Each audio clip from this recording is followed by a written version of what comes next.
Cuando el imperio fue invadido por los bárbaros y la peste asoló las ciudades, los romanos culparon al cristianismo de haber enfurecido a los dioses paganos.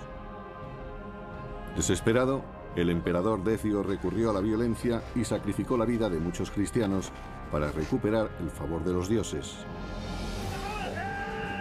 Mientras, los bárbaros seguían amenazando todas las fronteras de Roma y los ciudadanos vivían en constante temor. Según se agravaba la crisis, varios insurgentes se sublevaron y dividieron el Estado romano. Entonces apareció un nuevo gobernante, Aureliano, que unificó el desmembrado imperio sirviéndose de su mejor arma, el ejército. El Imperio Romano, el emperador de los soldados.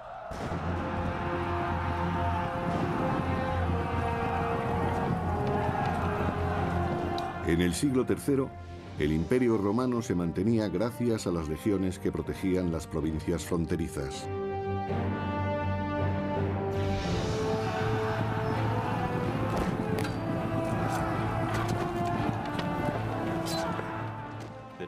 En aquellos momentos, las legiones tenían que resolver sus problemas por sí mismas, pues estaban demasiado lejos de la capital. Los emperadores solo prestaban atención a los conflictos fronterizos cuando ya estaban fuera de control. En ausencia del emperador, los propios soldados arreglaban los asuntos de liderazgo. El emperador no podía estar en todas partes. Y al existir un vacío de poder, otros tenían que hacer el trabajo por él.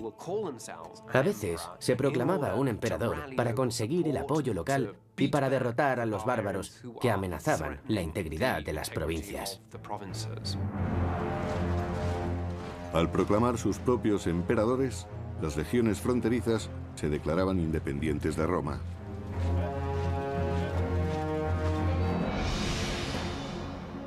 Cuando algunas legiones se sublevaron en las fronteras oriental y occidental y formaron sus propios imperios, el norte de Roma fue atacado por los alamanes. Era el año 269 después de Cristo.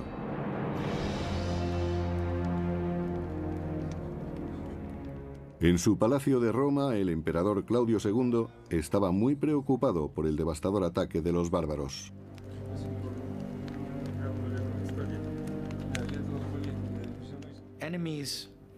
Los enemigos al norte de los Alpes hicieron algo más que invadir el Imperio Romano. Por primera vez en mucho tiempo cruzaron los Alpes y se adentraron en Italia. Claudio pidió consejo a su general de caballería, Aureliano. Vopisco, historiador del siglo III, nos habla de su disciplinado carácter. Desde muy joven, Aureliano fue célebre por su ingenio y su fuerza. Todos los días practicaba con la espada, el arco y las flechas, y también con otras armas. Aureliano hubo de probar su destreza muy pronto, cuando la situación en la frontera empeoró y el norte quedó devastado por los bárbaros. La nueva invasión aumentó el peligro de que el ejército se rebelase. Ocurría cuando un pueblo bárbaro trataba de invadir un territorio. Entonces, los ciudadanos proclamaban emperador al que fuera jefe militar de la región en ese momento. Para impedir que las legiones de la frontera norte también se sublevaran, Claudio debía detener a los invasores alamanes.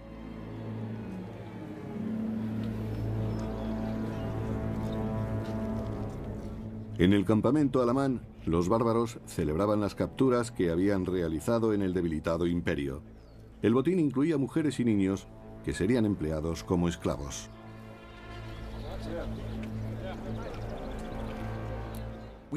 Según las inscripciones que se han descubierto, hubo pueblos invasores que se adentraron en Italia y tomaron muchos prisioneros.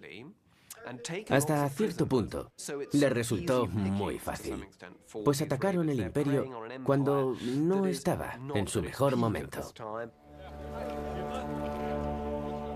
Los alamanes estaban dirigidos por enérgicos caudillos que aseguraban la lealtad de sus guerreros, recompensándolos con esclavos romanos.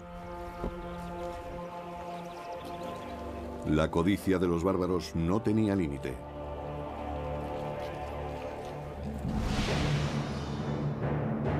El emperador Claudio II partió de Roma para interceptar a los alamanes. Se encontró con ellos en el lago de Garda, al norte de Italia. Claudio y sus hombres se enfrentaron a un brutal enemigo. Según Amiano Marcelino, historiador del siglo IV, con más rapidez que precaución cargaron contra nuestras formaciones de caballería. Los dientes les rechinaban y su furia era indescriptible. El pelo flotaba sobre su espalda y la locura brillaba en sus ojos. El emperador Claudio II se encontraba en desventaja numérica, pero tenía un arma secreta: Aureliano, su general de caballería. Lo llamaban manus ad ferrum, o mano en la espada, pues siempre estaban dispuestos a batirse. Aureliano ayudó a Claudio a vencer a los alamanes. Mataron a la mitad de los guerreros bárbaros y el resto regresó al otro lado de los Alpes. Con la intención de asegurar Italia contra futuros ataques, Aureliano y el emperador fueron a los Balcanes para reforzar la presencia militar en la región.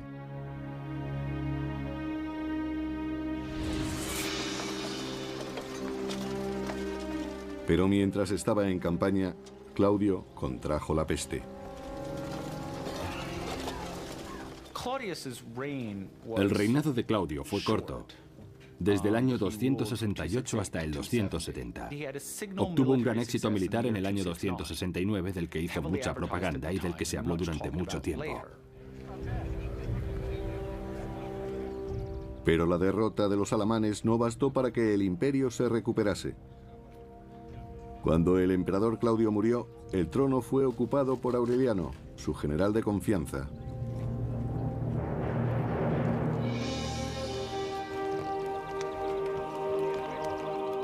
Aureliano fue proclamado emperador por sus legionarios y correspondió haciendo un sacrificio al dios Sol Invictus. El Sol Invictus era una deidad venerada por los soldados, pues les ayudaba a conseguir la victoria. Los romanos, y sobre todo los soldados, mitificaban todo aquello que pudiese darles la victoria o que les ayudase a conseguirla. Aureliano era de baja alcurnia, pero igual que muchos otros generales, había llegado al puesto más alto del imperio debido a su brillante carrera militar. En el siglo III era improbable que un civil fuera emperador, porque no dispondría de mando sobre las tropas. Aureliano necesitaría la fidelidad de sus legionarios y la ayuda de su dios para enfrentarse al enemigo.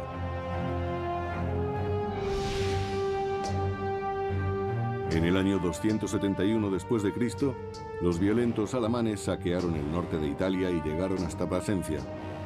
Aureliano y su ejército se dirigieron al oeste para detener a los bárbaros, pero el general había enviado anteriormente una oferta de negociación.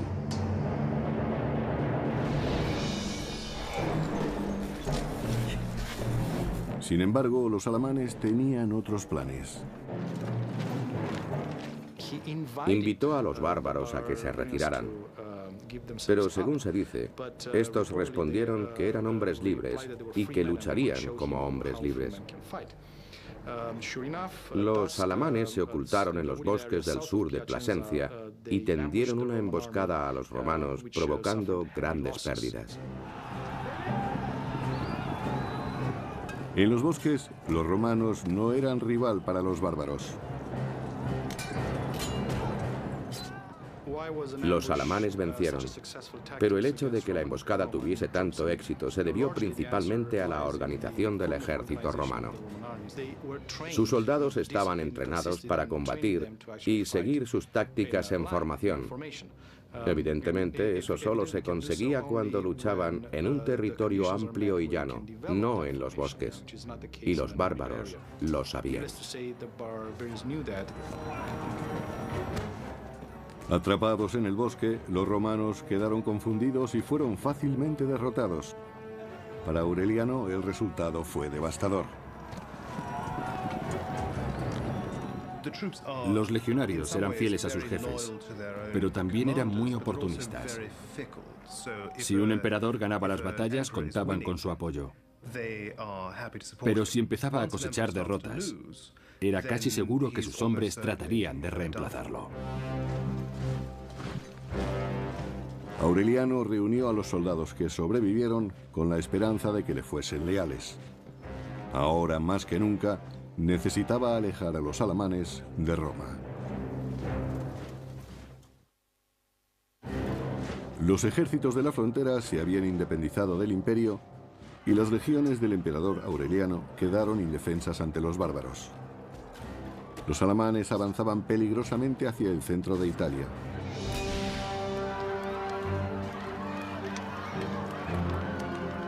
El miedo se apoderó de los ciudadanos de Roma, pues el ataque de los bárbaros era inminente. Desesperados, muchos decidieron huir. La derrota del ejército de Aureliano sembró el pánico porque ya no quedaban fuerzas importantes entre los bárbaros y la capital. Los que no pudieron escapar se amotinaron. Estaban enfurecidos por el fracaso de Aureliano, que debía haber expulsado a los bárbaros de Italia. Los habitantes de Roma no parecían comprender que habían sido muy vulnerables. Una ciudad en medio de un vasto imperio, cuyos ejércitos estaban repartidos por la frontera, eran un objetivo muy claro para los bárbaros. Pero antes de que los invasores alamanes llegaran a la capital, Aureliano pudo detenerlos en la ciudad de Fano, a 290 kilómetros de Roma.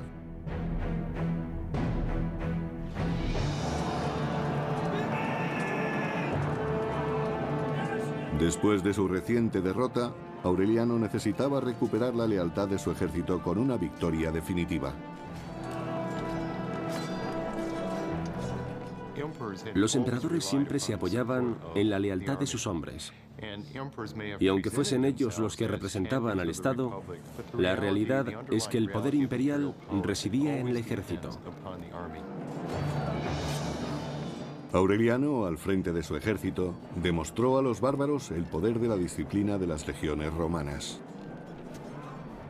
Y también demostró que si las legiones combatían en formación, el enemigo no tendría ninguna oportunidad. Durante aquella batalla, muchos guerreros bárbaros perecieron en las aguas del río Metauro.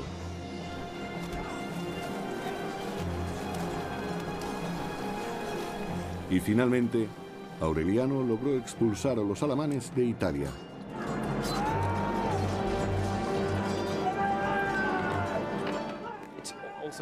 Aquel triunfo sirvió para elevar la moral de los romanos.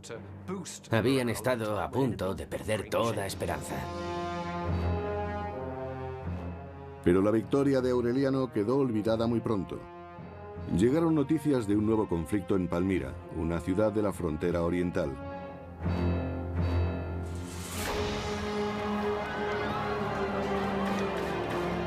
Durante más de 10 años, mucho antes del reinado de Aureliano, los bárbaros habían castigado duramente las provincias orientales de Roma, incluyendo Palmira, y ahora amenazaban con rebasar la frontera. Algunos de estos pueblos estaban muy militarizados, empleaban tácticas de ataque diferentes y causaron graves problemas a las provincias orientales.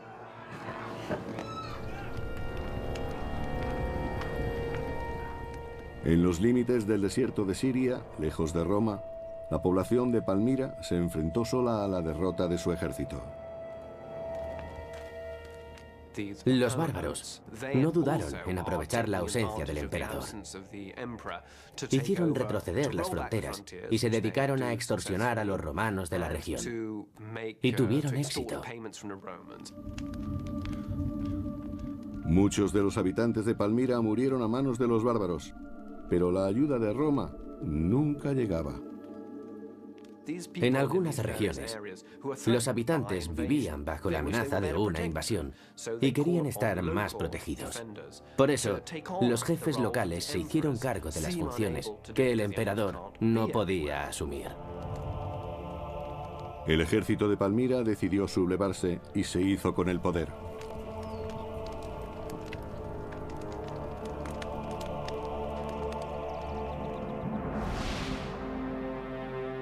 Como resultado de los sucesos de la década anterior, las provincias orientales se autodenominaron Imperio de Palmira, segregándose de Roma.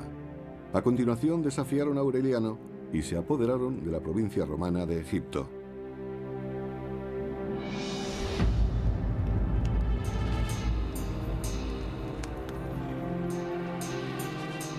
Las fértiles tierras de Egipto pasaron a manos de la reina de Palmira, Zenobia. Es fascinante que una mujer oriental llegase a tener tanto poder, tanta influencia. Fue como otra Cleopatra. En cierto modo, quiso emular a la mítica reina. Cuando Zenobia se apoderó de Egipto, trató de reconciliar bajo su mando a los ciudadanos de esta región. Con Egipto en su poder, Zenobia ordenó que se dejara de enviar trigo a Roma. De este modo, la reina de Palmira cortaba una de las principales fuentes de alimento del imperio. Por supuesto, Italia era el corazón del imperio, porque allí era donde se había iniciado. Pero Egipto, en África, era la despensa de los romanos. Allí se concentraba la agricultura. La reina Zenobia, con el apoyo de su leal general Zabdas, convirtió a Roma en su rehén y declaró que en Palmira habían dejado de estar indefensos.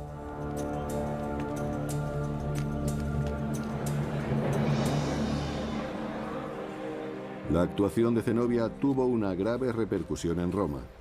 Aureliano fue testigo de la desesperación de su pueblo, que empezó a pasar hambre y ordenó a sus soldados que compartieran el pan, pero no fue suficiente. Egipto era el granero de Roma, y la interrupción de sus envíos representaba una amenaza para cualquier emperador, sobre todo si estaba en deuda con el pueblo.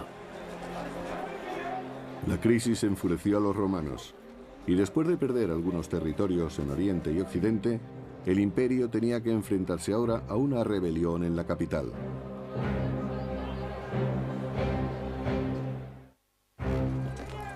Después de salvar a Roma de los alamanes, el emperador Aureliano tenía que resolver un nuevo problema.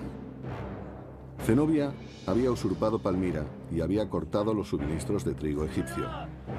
Los ciudadanos de Roma se enfrentaban a la hambruna. Y el pueblo romano se rebeló contra su emperador. Fue una rebelión masiva. No se había visto una igual desde los tiempos de la República. Aureliano se vio obligado a enviar a sus legiones contra los insurgentes. Lucharon en Roma, fue como una guerra civil. Y los romanos temían estos enfrentamientos, pues conocían las consecuencias de los separatismos y su poder devastador. Los soldados de Aureliano no estaban acostumbrados a luchar en las ciudades. Solo se encontraban seguros en campo abierto. Y al no poder combatir en formación, volvieron a mostrar su debilidad.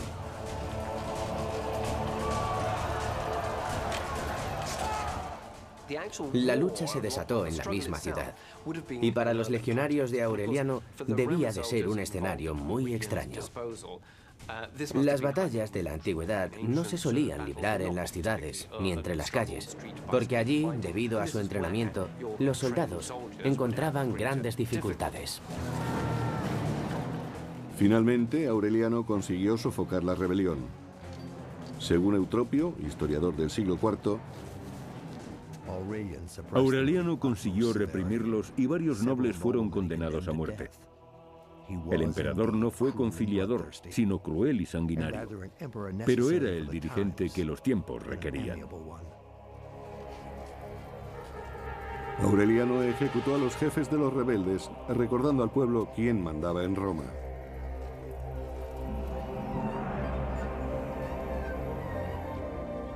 El emperador había sofocado la revuelta y se dispuso a reconstruir los muros de la ciudad.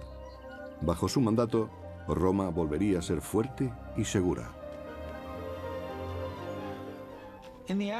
Al comienzo de su reinado, la crisis militar había perjudicado al norte de Italia. Ahora Aureliano se ocupó de que Roma tuviera nuevas murallas. Realmente fueron las primeras murallas importantes que se construían en Roma desde hacía casi 1000 años. Aureliano también se ocupó del problema del imperio de Palmira.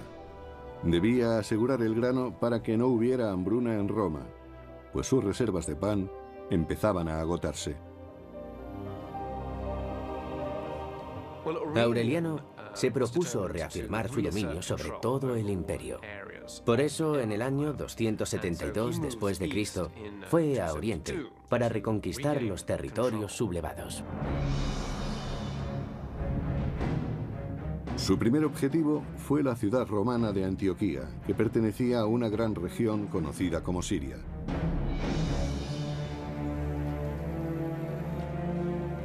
Antioquía tenía un valor inapreciable para Roma como centro de negocios. Pero ahora, bajo el dominio del imperio de Palmira, se había convertido en un refugio conveniente para la reina Zenobia. Zenobia sabía que Antioquía sería la primera ciudad en ser atacada. Aureliano se dispondría a conquistarla en cuanto llegara a Siria. Por eso la reina envió al general Sabdas cerca del río Orontes, al oeste del lago de Antioquía. La reina Zenobia estaba tranquila. Sus ejércitos llevarían la guerra fuera de las murallas de la ciudad.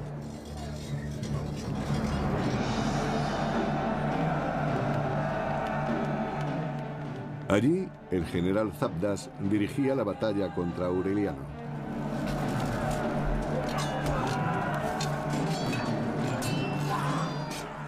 Los romanos avanzaban en formación cerrada.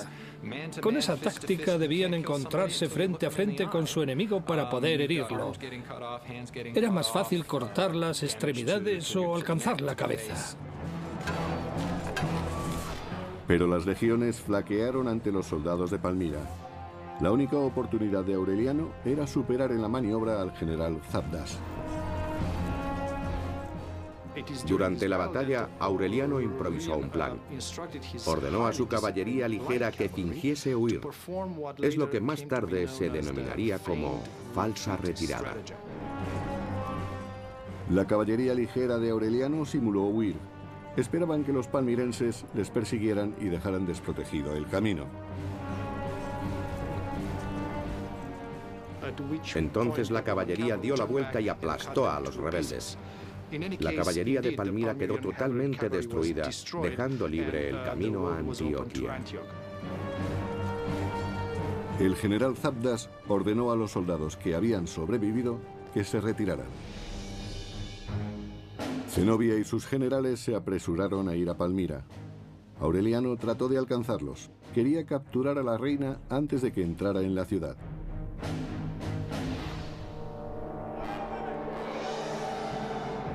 Pero el desierto de Siria supuso un gran obstáculo para el emperador romano. Era verano y hacía mucho calor en el desierto. Además, los nómadas árabes que eran fieles a Zenobia trataron de atacar a los romanos. Agobiados por el calor y por los árabes, Aureliano y su ejército trataron de llegar a Palmira. El emperador fue herido por una flecha y aquello retrasó su persecución, lo que permitió a Zenobia refugiarse en Palmira. Maldiciendo a los nómadas, Aureliano juró capturar a la reina.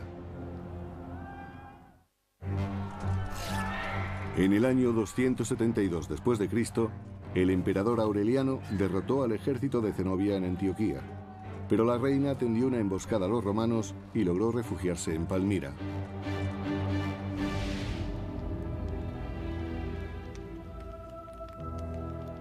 Finalmente, Aureliano sitió la ciudad y exigió a Zenobia que se rindiera. Ella le respondió desafiante, al estilo de Cleopatra. Cualquier cosa que se consiga en la guerra tendrá que conquistarse con valor. Exiges mi rendición, pero sabes que Cleopatra prefirió morir como reina antes que ser sometida. Yo tampoco dejaré que mi posición y mi cuna sean despreciadas. A pesar de su arrogancia, la reina sabía que no estaba segura en la ciudad y rápidamente se dispuso a escapar. Palmira no estaba preparada para soportar un asedio. Sus murallas se habían construido muy deprisa y además Aureliano tenía partidarios dentro de la ciudad. La reina Zenobia y su general Zabdas huyeron durante la noche. De nuevo lograban escapar de Aureliano.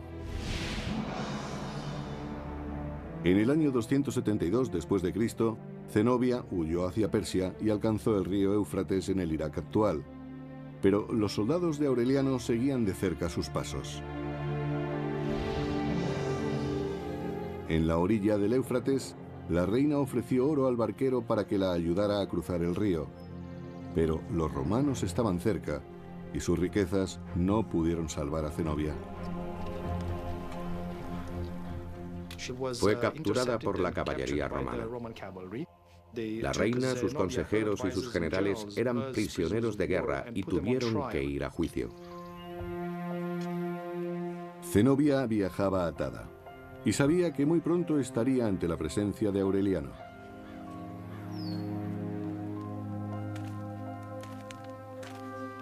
Después de recuperar Palmira, el emperador Aureliano se enfrentó a la reina rebelde, una mujer cuya osadía no podía dejar de admirar.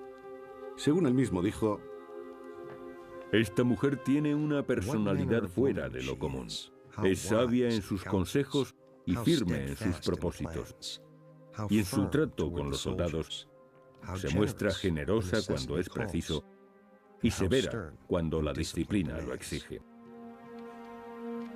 Pero ante una posible ejecución, el coraje de Zenobia se debilitó.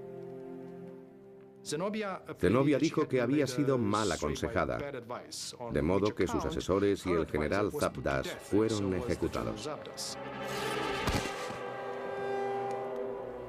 Aureliano había previsto otro destino para la hermosa reina.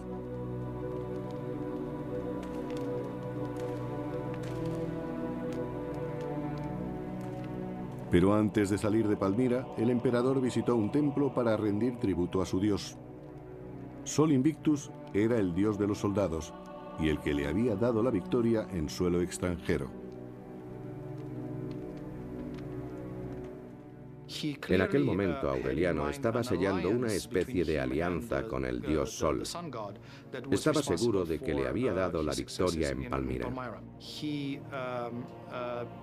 De hecho, en las monedas de la época aparece Aureliano retratado con el dios Sol Invictus. En esos tiempos, se creía que el emperador tenía una estrecha asociación con la divinidad. Aureliano entendía que su dios le había concedido la victoria, y el pueblo también lo creía. En el templo, Aureliano imploró al dios Sol que le ayudase en la unificación de Roma. Por lo que se ve, el emperador Aureliano era partidario del universalismo. Deseaba extender y unificar tanto la religión como la política romana. Ofreciendo su propia sangre como sacrificio, Aureliano prometió a su dios una nación de fervientes devotos.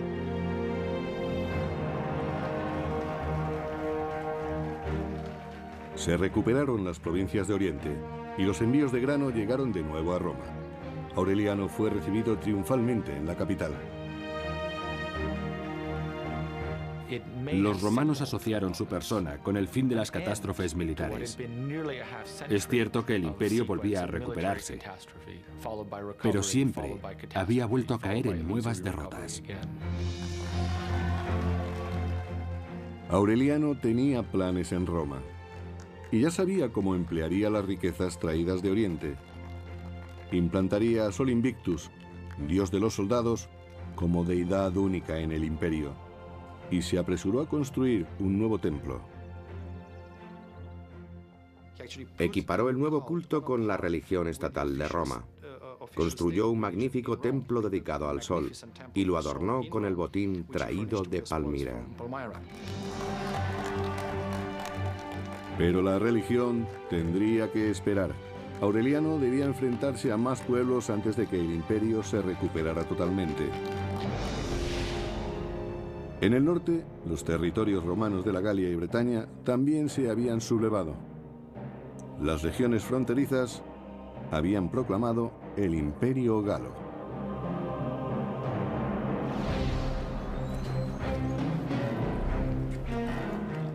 Igual que sus enemigos bárbaros, los soldados de la Galia despreciaron el honor de Roma y nombraron emperador al general romano Tétrico. Por todas partes surgían ejércitos que proclamaban emperador a su general y después competían entre sí. El vencedor sería el emperador legítimo.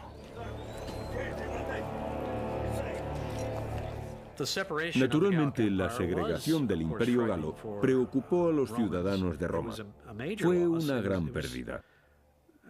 Resultaba humillante que una porción tan extensa del Imperio Romano hubiese decidido desligarse de la capital. El emperador Aureliano actuó deprisa. Quería recuperar los territorios galos y restaurar la antigua gloria imperial. El único obstáculo era Tétrico y su ejército.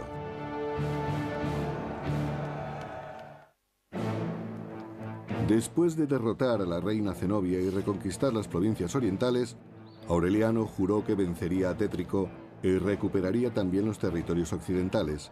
Después, unificaría a todos los romanos bajo un solo dios, Sol Invictus, el dios de los soldados. En el año 274 después de Cristo, el Imperio Galo comprendía la Galia y Bretaña.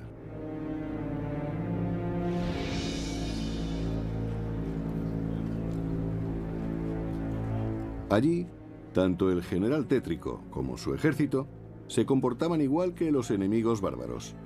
Sin disciplina alguna, se deleitaban torturando a los prisioneros. La posición de un general convertido en emperador era muy peligrosa, pues debía ese cargo a sus soldados. Y una vez en el poder, era muy difícil mantenerse. Debía evitar los posibles conflictos con otros generales, especialmente con aquellos que también querían convertirse en emperadores. Tétrico no podía mostrar ninguna debilidad ante sus tropas.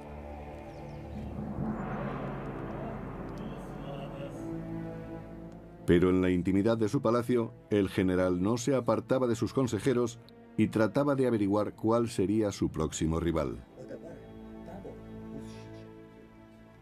En los años anteriores, Tétrico había sobrevivido a varias revueltas internas.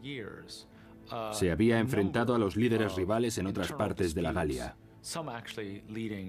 Y la mayoría de estas batallas habían sido muy sangrientas. Tétrico quería que su reino fuera heredado por su hijo. De este modo crearía una dinastía propia. Pero la llegada de Aureliano amenazaba con poner fin a sus sueños.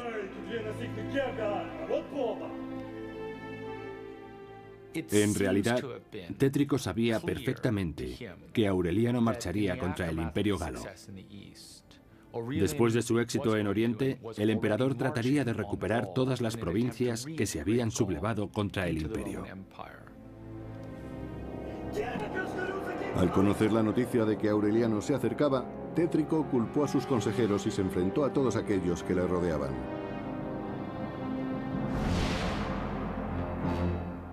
En el año 274 después de Cristo, Aureliano llegó a Chalons, en la Galia.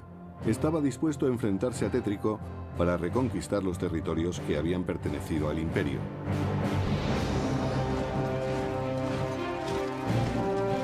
Finalmente, Aureliano y sus legionarios se enfrentaron a Tétrico en los bosques de Chalons.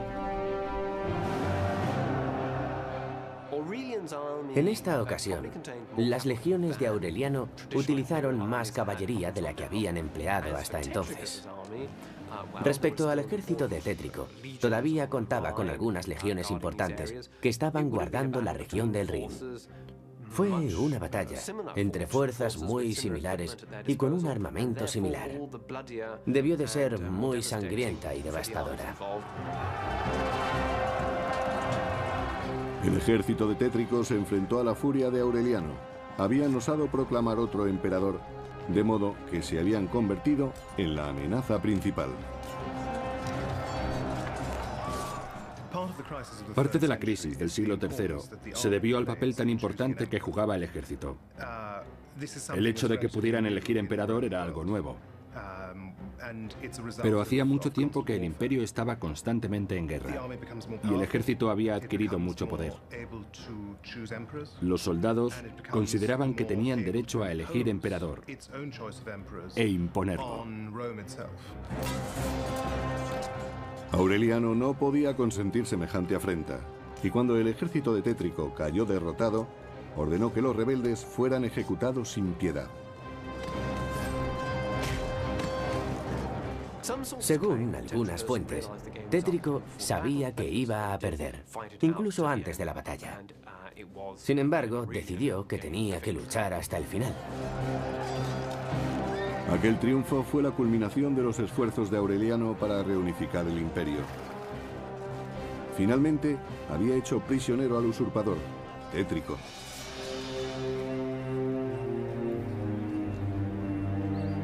E igual que había hecho con la reina Zenobia, Aureliano perdonó la vida al usurpador. Aquella actitud sorprendió mucho a Tétrico, porque en las guerras civiles los líderes rivales representan un gran peligro. Después de todo, podrían volver a rebelarse y triunfar más adelante. Aureliano fue muy indulgente al perdonar la vida a sus enemigos. Los soldados del ejército galo que habían apoyado a Tétrico no tuvieron tanta suerte. Habían proclamado un emperador rival y pagarían su traición con la muerte. Aureliano imponía una disciplina férrea. No toleraba los motines. Era muy severo, pero los soldados lo respetaban. Para que sus legionarios siguieran respetándolo, Aureliano sabía que debía mostrarse inclemente con los soldados rebeldes. Por eso, ninguno fue perdonado. Aureliano fue un militar excepcional, aunque implacable en muchos casos. Quizás tuvo que serlo. Sin embargo, con su peor enemigo, Tétrico, se comportó de un modo extremadamente generoso. Después de recuperar la Galia, Aureliano regresó como vencedor a Roma.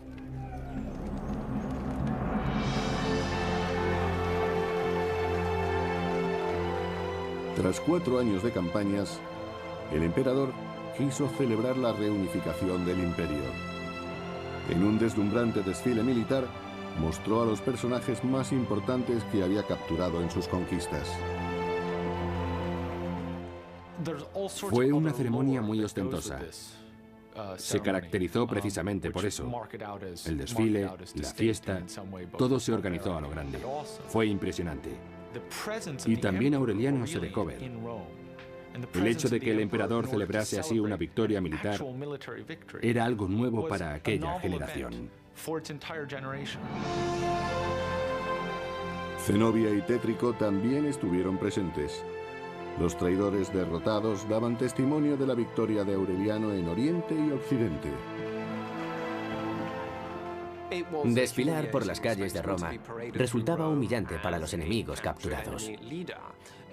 Significaba que no habían tenido el valor de morir luchando. Aunque humillado, se permitió que Zenobia, Tétrico y otros cautivos vivieran. Pero la generosidad de Aureliano no se limitaba a sus enemigos. También demostró ser magnánimo con el pueblo de Roma.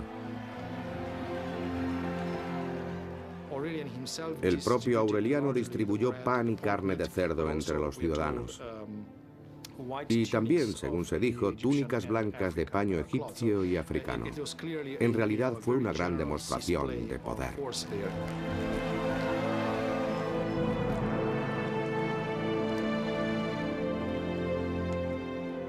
Agradecido por el triunfo, el emperador consagró el templo que había construido a Sol Invictus.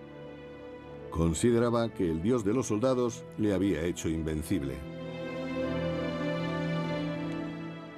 Según los expertos, Aureliano quería conseguir el favor de los pueblos del imperio por razones políticas y religiosas.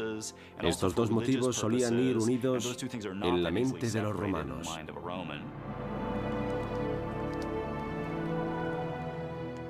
Aureliano decretó que el nacimiento de Sol Invictus se celebrara el 25 de diciembre. Los emperadores posteriores, que también quisieron unificar Roma por medio de la religión, adoptarían esa fecha para marcar el nacimiento de Jesucristo. Incluso en la actualidad, más de 1700 años después, aquella festividad pagana sigue celebrándose en todo el mundo, pero ahora como la Navidad. Durante el siglo III se propagó por todo el imperio un claro movimiento en favor del monoteísmo. Existían diferentes cultos con un único dios, que a veces era un dios redentor.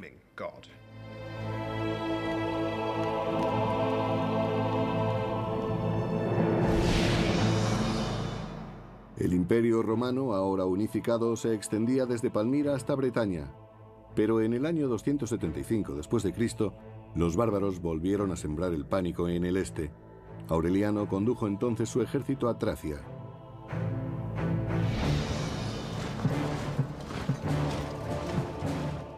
Aureliano era un personaje fascinante, muy dinámico. Estuvo en campaña en muchos lugares.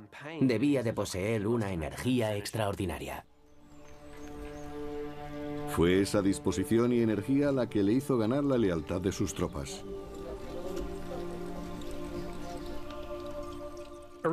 Aureliano fue un buen jefe militar y ganó muchas batallas. Conocía a sus soldados y trabajaba bien con ellos. Estoy seguro de que los recompensaba regularmente, pues dependía de su apoyo constante. Ellos confiaban en él. Lo consideraban su líder. El emperador Aureliano llevó a sus legionarios a la cima de la gloria y del honor. Nunca habría sospechado que la traición anidaba entre sus hombres.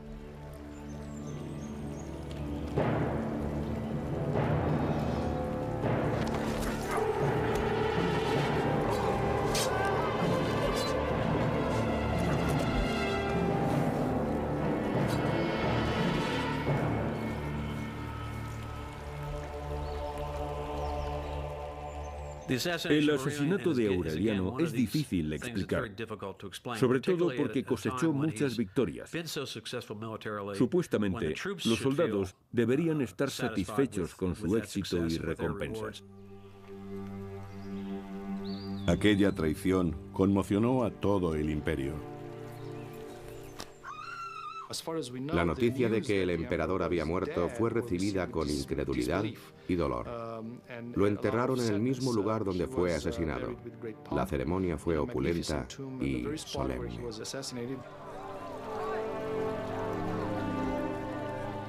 Roma lloró la muerte de un gran emperador que salvó al imperio de la destrucción.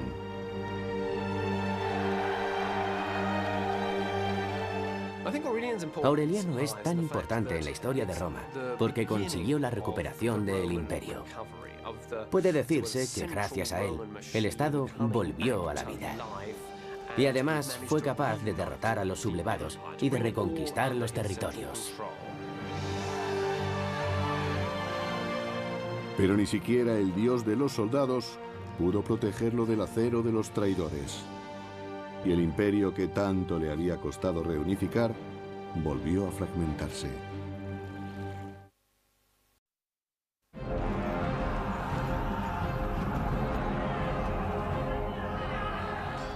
Cuando el imperio fue invadido por los bárbaros y la peste asoló las ciudades, los romanos culparon al cristianismo de haber enfurecido a los dioses paganos. Desesperado, el emperador Decio recurrió a la violencia y sacrificó la vida de muchos cristianos para recuperar el favor de los dioses. Mientras, los bárbaros seguían amenazando todas las fronteras de Roma y los ciudadanos vivían en constante temor. Según se agravaba la crisis, varios insurgentes se sublevaron y dividieron el Estado romano. Entonces apareció un nuevo gobernante, Aureliano, que unificó el desmembrado imperio sirviéndose de su mejor arma, el ejército.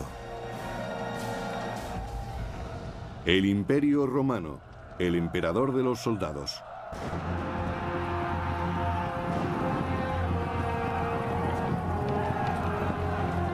En el siglo III, el Imperio Romano se mantenía gracias a las legiones que protegían las provincias fronterizas.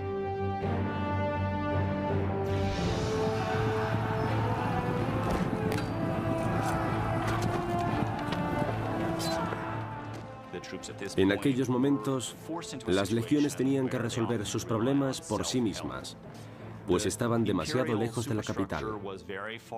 Los emperadores solo prestaban atención a los conflictos fronterizos cuando ya estaban fuera. Los caudillos que aseguraban la lealtad de sus guerreros, recompensándolos con esclavos romanos. La codicia de los bárbaros no tenía límite.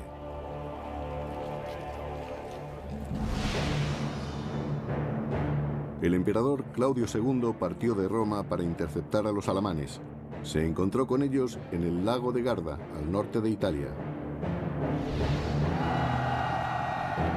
Claudio y sus hombres se enfrentaron a un brutal enemigo. Según Amiano Marcelino, historiador del siglo IV, con más rapidez que precaución cargaron contra nuestras formaciones de caballería. Los dientes les rechinaban y su furia era indescriptible. El pelo flotaba sobre su espalda y la locura brillaba en sus ojos. El emperador Claudio II se encontraba en desventaja numérica, pero tenía un arma secreta: Aureliano, su general de caballería. Lo llamaban manus ad ferrum, o mano en la espada, pues siempre estaban dispuestos a batirse. Aureliano ayudó a Claudio a vencer a los alamanes. Mataron a la mitad de los guerreros bárbaros y el resto regresó al otro lado de los Alpes. Con la intención de asegurar Italia contra futuros ataques, Aureliano y el emperador fueron a los Balcanes para reforzar la presencia militar en la región.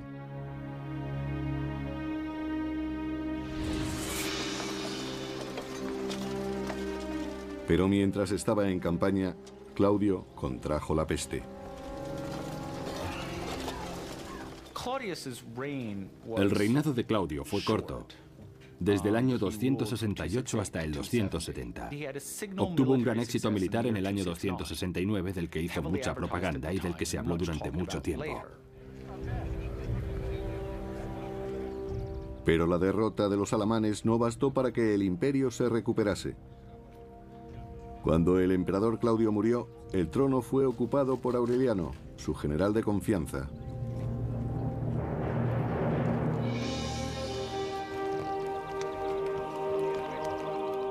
Aureliano fue proclamado emperador por sus legionarios y correspondió haciendo un sacrificio al dios Sol Invictus. El Sol Invictus era una deidad venerada por los soldados, pues les ayudaba a conseguir la victoria. Los romanos, y sobre todo los soldados, mitificaban todo aquello que pudiese darles la victoria o que les ayudase a conseguirla. Aureliano era de baja alcurnia, pero igual que muchos otros generales, había llegado al puesto más alto del imperio debido a su brillante carrera militar.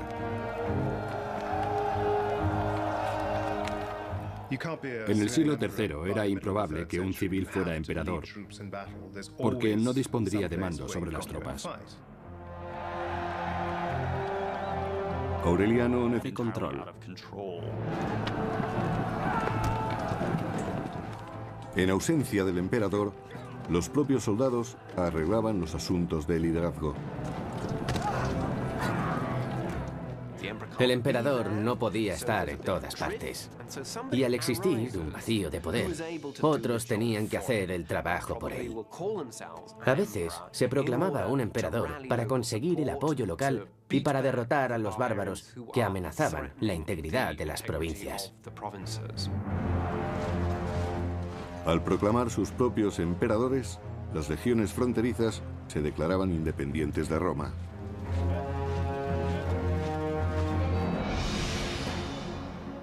Cuando algunas legiones se sublevaron en las fronteras oriental y occidental y formaron sus propios imperios, el norte de Roma fue atacado por los alamanes. Era el año 269 después de Cristo.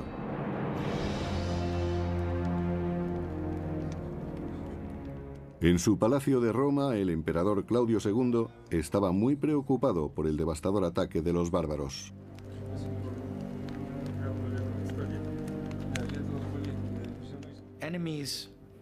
Los enemigos al norte de los Alpes hicieron algo más que invadir el Imperio Romano. Por primera vez en mucho tiempo cruzaron los Alpes y se adentraron en Italia.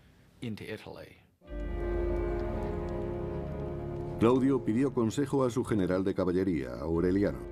Vopisco, historiador del siglo III, nos habla de su disciplinado carácter.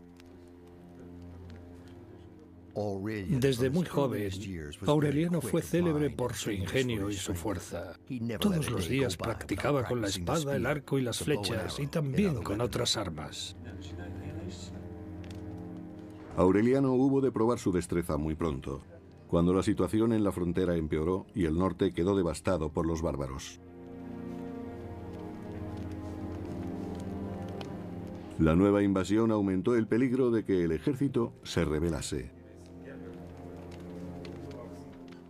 Ocurría cuando un pueblo bárbaro trataba de invadir un territorio. Entonces, los ciudadanos proclamaban emperador al que fuera jefe militar de la región en ese momento. Para impedir que las legiones de la frontera norte también se sublevaran, Claudio debía detener a los invasores alamanes.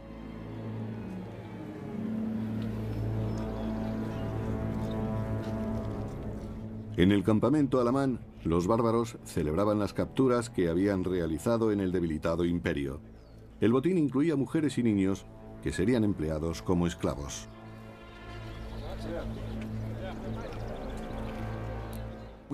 Según las inscripciones que se han descubierto, hubo pueblos invasores que se adentraron en Italia y tomaron muchos prisioneros. Hasta cierto punto, les resultó muy fácil, pues atacaron el imperio cuando no estaba en su mejor momento. Los alamanes estaban dirigidos por enérgicos